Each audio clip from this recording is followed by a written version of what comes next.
Hi everyone, Monique here from MD Consulting. I'd like to talk to you today about goal setting. And this is not going to be your average video about goal setting.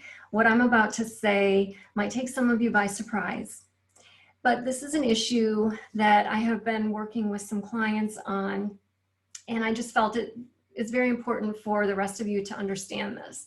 Normally in the goal setting process, we encourage people to stretch themselves, to raise the bar, and as a coach, of course, I help them to do that. However, what I'm going to talk to you about today is lowering the bar. And here's why.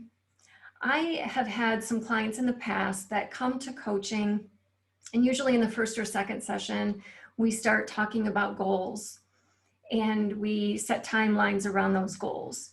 But I have actually had some clients come to coaching with so many goals, and goals that are so extreme that it may not even be reasonable to achieve those goals in the time frame that the client wants to achieve them.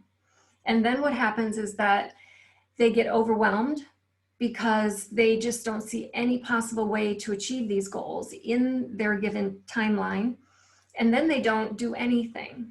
So they come to coaching telling me that they've been trying, sometimes for decades, to accomplish certain goals and they cannot get around to it. And as I root cause with them, I find out that they've raised the bar way too high for themselves, to the point where it's not reasonable that they can accomplish the goals in the given time that they have allowed themselves. So what I do in coaching is I work with my clients to help them understand you don't have to eliminate the goals.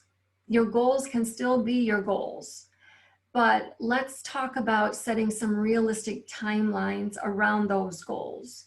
Maybe you can't accomplish them all in 12 months. So let's plan out maybe 5 to 10 years out, depending on what the goal is, because we have short-term goals and we have long-term goals. So I encourage them to set those types of timelines. So sometimes for short-term goals, we're talking about 90 days, low-hanging fruit, if you will, so that we can build momentum quickly, build confidence quickly, and achieve some of these shorter goals. Then we can look at the longer term goals in the 1-year time frame. And then maybe we build a plan for 5 or 10 years down the road. And we look at realistic ways that the goals can be accomplished. And then also very important is, how do we measure success? What does success look like to the client? That's very important in goal setting.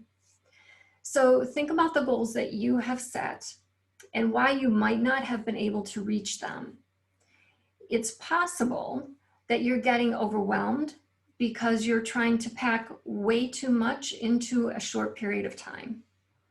And if that's truly the case, you don't need to eliminate the goal. You just need to look at a more realistic time frame and set your sights out a little bit further, and a coach can help you do that. So when I say lower the bar, that's what I mean. And the other thing that's happening with, especially with managers who might have very high expectations for themselves, personally and professionally, so they've set their bar very high, they tend to set the bar way too high for their teams, for their direct reports. And the bar, again, is not realistic. The timelines are not realistic. They have gotten no feedback in a group from their direct reports about the goals or the timelines. So it's just the manager dictating what has to happen and by what time frame it needs to happen. Then when it doesn't get accomplished, everybody feels like a failure. And it lowers the morale of the team and it lowers the motivation.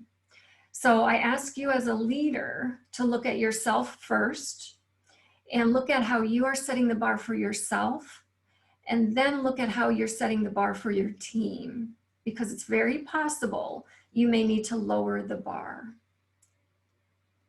I hope this tip helped a little bit. But if not, please reach out to me and I'll be happy to talk to you more about it. Bye-bye.